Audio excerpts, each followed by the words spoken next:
విద్యుత్ కొనుగోళ్లలో ఎలాంటి నష్టం జరగలేదన్నారు మాజీ మంత్రి జగదీష్ రెడ్డి.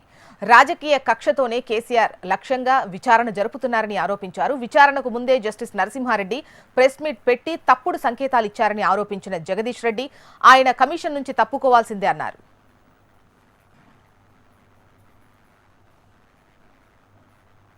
కాంగ్రెస్ పార్టీ నాయకుల అభిప్రాయాలకి బీజేపీ నాయకుల అభిప్రాయాలకు అనుకూలంగా మాన్యమైన విషయాన్ని 11వ తారీఖు నాడు విలేకరుల సమావేశంలో వారే బయటకు చెప్పుకున్నారు.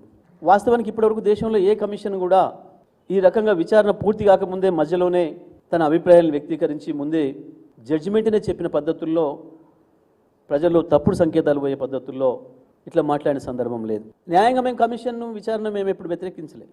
మేము వ్యతిరేకించిన వాళ్ళమైతే మొదటి రోజే చెప్పేవాళ్ళం. మా వైపు ఉండమని మేము అడగలే. నిజం వైపు ఉంటారు అని అనుకున్నాం, మేము వాస్తవం వైపు ఉంటారని అనుకున్నాం. కానీ దురదృష్టవశాత్తు ఎందుకో ఈ మధ్యకాలంలో వారి అభిప్రాయాలు మారినట్టుగా కనిపించింది.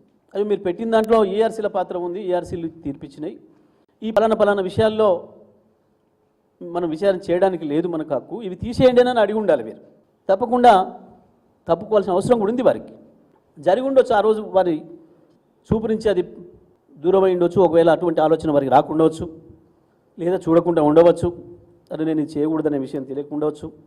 నిజంగానే వారు కనుక సిన్సియర్గా హానెస్ట్గా ఉంటే వారి గౌరవాన్ని నిలబెట్టుకోవాలంటే మాత్రం తప్పకుండా కమిషన్ బాధ్యతల నుంచి నరసింహారెడ్డి గారు తప్పుకోవాల్సిన అవసరం ఉంది.